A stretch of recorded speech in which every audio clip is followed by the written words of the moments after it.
Hey, everybody, this is Dr. William Clark, your host of the Dr. William Clark podcast. Glad to be with you. In the midst of this coronavirus, we have been talking about, at least before Corona, fundraising and all that good stuff. And then we've kind of diverted to kind of address the issue. And I wanted to continue to do both of those things. And with our guest Right. today, I wanted to talk about fundraising in the midst of Corona and what we can do to survive as nonprofits. So with that being said, I have on the line Beverly Burgess, the creator of Grant Writers of America. Beverly, how are you? I'm doing well. I'm surviving. That's all I can tell you. Well, when people We're ask me surviving here. when people ask me how I'm doing, I'll just simply say I'm trying not to get sick. That's it. That's it.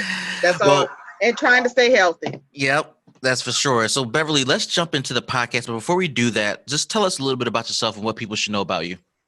Well, I worked for the state of Florida for 12 years. I worked for the Department of Labor, Employment and Training, Bureau of Apprenticeship. We design grant programs with NASA, Lockheed Martin, Marietta, Steel Workers of America, Iron Workers of America. And what we did was we took kids that had dropped out of school, and the companies were paid $2,500 per month per student over a 1 year, 18-month, or 2 year period. Once those kids developed a trade, they went on to either stay with NASA, Lockheed, or Martin Marietta, and the other companies I mentioned, or they went into another field of their expertise. We even had contracts with the city and the county. I also spent 33 years with HUD Housing, and I worked on the private Section 8 side of HUD Housing, where I would go get money for my owners to develop affordable housing. And that's 45 years is what I've been doing. All right. Well, thank you for that brief introduction. I'm sure there's way more to the story, but given the time we have, I want to tackle as much as I can. Okay. So let me start with what you did said in your introduction. Tell us a little bit about your current business. What are you doing now these days? Well, I run the group on Facebook, Grant Writers of America, where we collectively started a group to bring grant writers from all around the world and the country. And it gave them a voice and a platform to let people know what was out there and what was going on. In my current business, I have a nonprofit called Pine Hills Community Business Incubator, where we help veterans who are the most underserved group start their businesses, build capacity, get funding. We offer classes, and we pretty much are one of the most linked organizations to the Pine Hills community up here in Orlando. And Okay. that's what we've been doing with the veterans. I mean, the veterans haven't been getting any funding, any help, any assistance. So we go to the veterans because that to me is an underserved targeted audience. They Right. they don't get any help whatsoever. So, given the state of what's happening around the world, a lot of nonprofits are trying to figure out how they can survive and Right. literally thrive in spite of what's going on. I want to talk about trends for a minute, and I wrote down a number of trends I want to talk about with you. Given the bulk of your experience in housing, let's start with housing. Okay. What are the trends you're seeing as it relates to housing programs, housing funding, housing projects that nonprofits are taking advantage of or nonprofits should be taking advantage of these days? What I'm seeing in housing right now, I'm working on two very large HUD projects right now, is that there's just not enough affordable housing whatsoever. I think we missed the mark on that. And so a lot of churches and a lot of developers are scrambling to do more affordable housing. Of course, when you start construction, you're 18 to 22 months out just to get it built and get the doors open. And then we roll on to the next phase. So what's happening with me, myself, I'm getting a lot of phone calls asking me to consult on projects here in Florida, on the housing end of it. And there's just not enough of us to go around. There is a lot of money on the table. They're giving out, Dr. Carson is giving out lines of credit from HUD, but to me, it's just not enough, and it's too little too late. We've got people sleeping on the sidewalks at Disney's gates. And pretty soon they've already said we're going to be looking like, I think it's San Francisco or one of them up there in California, where there's over 100,000 people sleeping on the sidewalks, and being the tourist capital of the world. I don't know how we missed that mark. This is something that we should have, handled 20 years ago. But now with the COVID-19, the trend is there's a demand, a huge demand in the state of Florida for affordable housing. And it's too little too late, but we can't do anything but just deal with it right now. So would you say that that demand is large in other states as well around the U.S., or are you think it's a hotbed in Florida?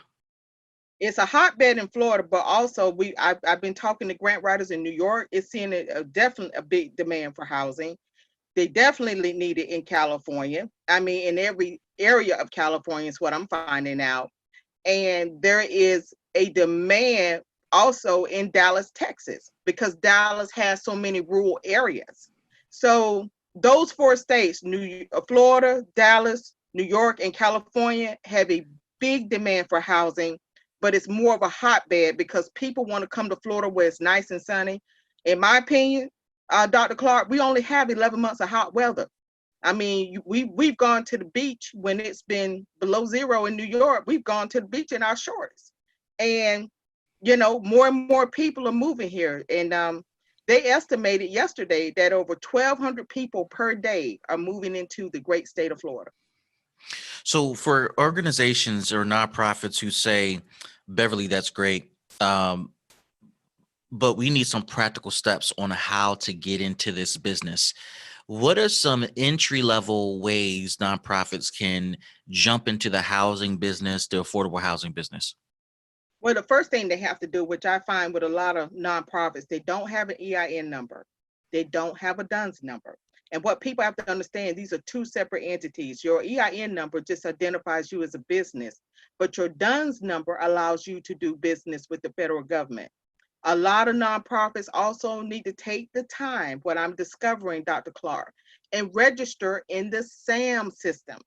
They do not register in the SAM system. They just think that it's just going to be something that, okay, I can get a DUNS number and I can do this. No, you must be in the SAM system because those two systems talk to each other. Also, they need to have their board of directors put together. They need to have a minimum of 7 to 9 people on that board. And you need to have people on that board that's going to bring something to the table. And also, what we're discovering here, they don't have a budget put together. They don't even use the college kids. Like here we use college kids because it's free to us, okay? College kids have access to a lot of information. So use the college kids because they have access to social media. They can help you with platforms and getting your messaging out. And those are some of the steps. And then they also need to go and get on, consult with someone like myself or a couple other people I know in housing. You need to have a HUD housing number. That 9-digit number identifies you as someone that's going into the housing industry.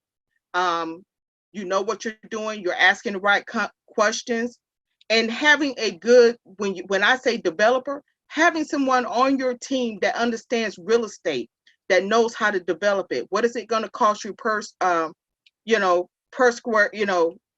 footage of a 1-bedroom and a 2-bedroom, and how many units are you going to offer? They won't ask the questions that need to be asked, and this is where they're running into a problem. So if they ask those simple construction questions and have that EIN and DUNS number, they'll get ahead a lot faster. So let me ask you another clarifying question. I think that's all great information for nonprofits, small businesses, people looking to get into the business as well. Where do you fall?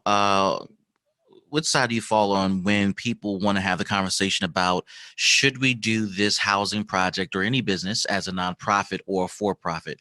What are your thoughts about that? I tell them to look at your demographics. Look at the people you're serving in your community. I find that a lot of for-profits have just as much opportunity to apply for grants as nonprofits. It depends on how you want to set up your structure. But if you look at your community and the people in your community, that will tell you how to set that up. And what I'm finding here in Orlando, a lot of people are moving away from nonprofit Dr. Clark, and going more into the for-profit industry because they have more say about that business. That They have is a lot more say. that is very true. I mean, for people who are watching this podcast and aren't sure what she's talking about, I mean, as a nonprofit, you you obviously have your tax breaks, but the key difference is the profits at the end of the fiscal year go back to the program or the nonprofit organization, and you're under the control of a board of directors. Versus as a for-profit entity, you are self-sufficient. It's all about you, if you will, and you got to pay taxes. It's a That's big right. difference. Um, eh, so so here's the thing. Let's kind of stay in that vein. For nonprofits that are pre-existing, fully mature, receiving grants and other contracts that want to get into this business, do you advise them to create subsidiaries that are wholly owned by the nonprofit that are for profits? Do you encourage them to create spin-off organizations that are for profits but has a board of directors that represent the interests of the nonprofit? Do you encourage them to have a controlling stake, a percentage of for-profit entities? I mean, what do you advise your clients to do when they are fully mature nonprofits? When they're a nonprofit, and I've seen this, I advise my clients to have a for-profit entity because you have more control and you have more say. And a lot of them have looked at having a nonprofit and then having a for-profit entity. Like Coca-Cola is a for-profit company, but they have the Coca-Cola Foundation, which is an arm of Coca-Cola. And to me, in my opinion, when I've advised my clients and they've talked to their accountant, advisably, that works better for them because it shows what the profit margin the company is bringing in, but it also shows the company as a whole is giving back to the community because the community is using the product and buying the proper product. Now, when some nonprofits have come to me and say, I don't want a stake in it, or I don't want to do it for a profit. I say, okay, well, if you want to just keep it nonprofit, that's totally up to you. But also take each quarter to look at how your community is growing and everything. So in my opinion, my expertise, when I've had to deal with nonprofits that are developing that for-profit entity, I've had a success rate of 95%. And they've told me, they said, having a for-profit company and having the foundation as an arm or the nonprofit as an arm of the company has worked better for them because then they take my advice, Dr. Clark, and they go out into the community and they talk to an accountant, they talk to the banker, and and they even get on the phone and they talk to the IRS. And the IRS tells them how to set that up. Here's your for-profit arm, here's your nonprofit arm, and this is how this needs to work. And so far, we haven't had any complaints about it.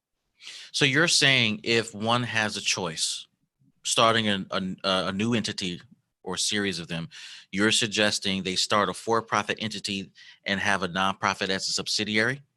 Yes, and they said that works better for them Now, because just go ahead. like, go ahead, I'm No, sorry. no, no, go ahead. Well, like Coca-Cola, which they use as an example. They saw Coca-Cola, it has distributors all around the world. They make money every day. But that Coca-Cola Foundation, when you look at the 2018 and now they're putting out the 2019 Coca-Cola Foundation report, it shows Coca-Cola giving back to Italy, Spain, Germany, Florida, uh, different cities and counties in the United States. Coca-Cola gives back to everyone. And it outlines in that 58-page report why they gave somebody $5.5 million or $500,000 and what that nonprofit does for the community. And the one thing that arm of that nonprofit does, they are building capacity. Coca-Cola is giving back to the community. They're investing their money in the community because the community is buying their product. Now, and just to make sure we're clear, if you are a 20, 30, 40-year-old nonprofit and they want to jump into any business, housing, etc., you're saying that they should create a wholly owned, operated subsidiary for profit under the nonprofit, given the maturity of the They can't organization. do that. And I advise them all the time to call the business number of the Internal Revenue. The Internal Revenue has a business division, and they show them how to set that up because they are the experts. They asked me my opinion. I give it to them. And they said, because with a for-profit entity, they have more say. A nonprofit, you're going to be limited to what you say, do, and what you can vote on, and how much money comes in and how much money goes out. But if you have a for-profit entity, you have a lot more control. You have a lot more say. You can't, you know, people just can't kick you out because that's your baby. And that's what people are beginning to find out. They're catching on to it. And they're asking, well, why don't people tell us about this? I say, because you probably never asked the question. But this is why I direct them to the business division of the Internal Revenue, and they go over everything with them. Yeah. So for those who are watching this podcast, I mean, obviously, this is a very short conversation about a complex topic. Obviously, Beverly is doing her best to condense it. Over my left shoulder, you see a green book, sustainable. I talk about the concepts around a revenue generation for nonprofits. I encourage those who are new to this business. Do your research, talk to a professional, get some advisors on the board or at least around you who can advise you. And maybe Beverly and I can talk more deeply about this in a future podcast. But I want to switch gears for the next few minutes that we have together, Beverly. And I want to talk about COVID-19. I want to talk about coronavirus. This thing continues to sweep the world in unimaginable ways, and organizations, companies are responding to it by way of shutting down. Jobs are going away. Uh, we're talking about how this changes programs and nonprofits forever. For nonprofits who are at a mature status, and maturity can be loosely defined as, you know, being able to sustain. You have bills, you have staff, etc. For nonprofits that are mature, what can you say to them that can encourage them during this awkward, weird change of a season in life and in world history?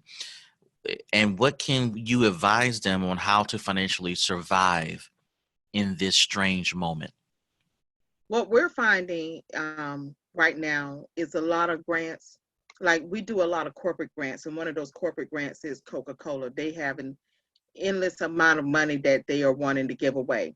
I encourage people to apply for more corporate grants, because when like one of the board members said, when we make our money, we are obligated to put back into the community, because if we don't, we get taxed 55%. Um, Look at your corporate companies. Look at the products you use in your home. Call the 1-800 number and ask questions. One of my students happened to do that. She didn't think Family Dollar gave back to the community. Well, she called and found out differently. Family Dollar, Hormel Food Company, they all have arms of the company that give back to the community, because remember, their product is being sold in your community. When you go after corporate money, they usually can make a decision within 30 to 90 days.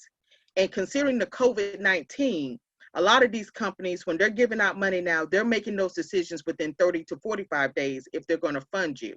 It never hurts to ask. It never hurts to submit your application. And this is a way financially you keep your nonprofit engaged in the community. You keep yourself funded. You keep money coming through the door while you're waiting on state, federal, city, and county grants. A lot of nonprofits limit themselves. So if you go after corporate money and you've got part-time college kids helping you, you can have someone on your team or two people on your team that help you research and go after additional monies. Don't limit yourself, because when you submit for federal grants, you're going to be waiting a minute. I mean, that's just the God's honest truth. But if you submit for other grants and you talk to people in your community, I have found out, Dr. Clark, going into my community, asking some of the mom and pop stores to financially get behind me, they have been willing to cut checks on the spot, because we're in the community together. And if you don't ask, you don't receive. Like one of the local mom and pops is like 2 minutes up the street from me. He said, I've always known about Pine Hills Community Business Incubator. I was just waiting for you to come in here and ask for a donation. I was like, wow. And he's in the process right now of writing our organization a check for $5,000. Okay? This is just somebody locally in the community. Hardee's has been in my community for 50 years. I know the owner personally. She is giving money to us, getting ready to write us a check because of what we do in the community for veterans, and she's a big veteran supporter. Look at the people around you with this COVID-19. This is sweeping the world, not just where I live, it's all over the world right now. We're in for a long road. And what you have to do now, Dr. Clark, like you said in one of your videos, think outside the box. You got to go outside your box. You can't stay in your comfort zone anymore because COVID-19 is not going to let you do that. And that's where we've been successful in raising money for our nonprofit. So true. Just to put a button on this podcast, I think this is a perfect way to close out. I recently released a podcast and I talked about celebrate grants of all sizes. And I actually wrote that in my book, Grant Writing 101, pre-corona. And I think so many times, Beverly, people, nonprofits, if you will, can be dismissive or they're not good stewards of the small grants. And what I teach in my workshops and my classes is, as you said, pre-corona, during corona, post-corona, some of the best checks are the smallest ones, particularly for mature organizations. And this is a tidbit for those watching. It's one of the best ones because of what Beverly said. They write those checks on the spot. Sometimes those checks come, and most times those checks come in full. They come immediately. Many times you can apply them to generic programs or generic operating funds. And that is the difference between paying your rent during corona versus not paying your rent. That is the difference between keeping that extra staff person on staff that really is vital to what you do versus not, or laying them off. So those small checks, big or small, we got to learn to celebrate and honor them. And then I do want to call out, I think that you gave a really cool and relevant strategy about going to corporate foundations. And she's talked about businesses that are open during this time. I mean, these are just countrywide companies that are open right now. Target, Walmart. Right. Y'all cannot sleep on Dollar Tree. Dollar Tree, first of all, Dollar Tree is a spot. You can find any and everything literally for $1. And they make crazy money. An amazing store, amazing company. They're open during this time. And that's probably where everybody's getting their toilet tissue from, because it's gone in Target. You got BJ's, you got Sam's Club, you got churches. Now, right. Churches, I know somebody got arrested in your state not too long ago, and yeah, this is not for that podcast, but I will say churches are virtually open. That means that they are still preaching and teaching Sundays and Wednesdays, still collecting offerings. And let me go here, supermarkets, and you mentioned food organizations, McDonald's, Wendy's, Burger King. These corporations are open. Many of them are privately owned and operated, except for the big boys.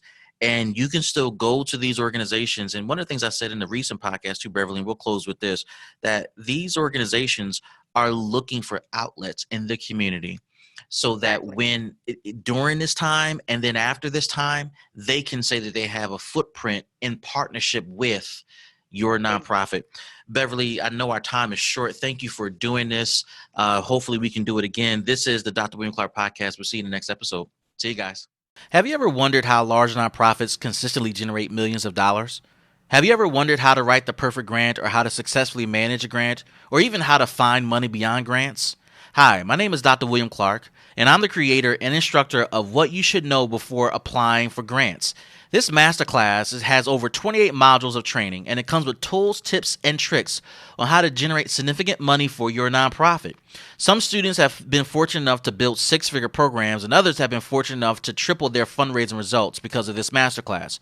Whatever your fundraising goals are, this masterclass can help you achieve them. To register your seat, simply go to mysixfigurefunding.com. That's mysixfigurefunding.com, and you'll be taken immediately into our student portal where you can access all of our trainings. You can take the trainings on demand, at your own pace, and at any time.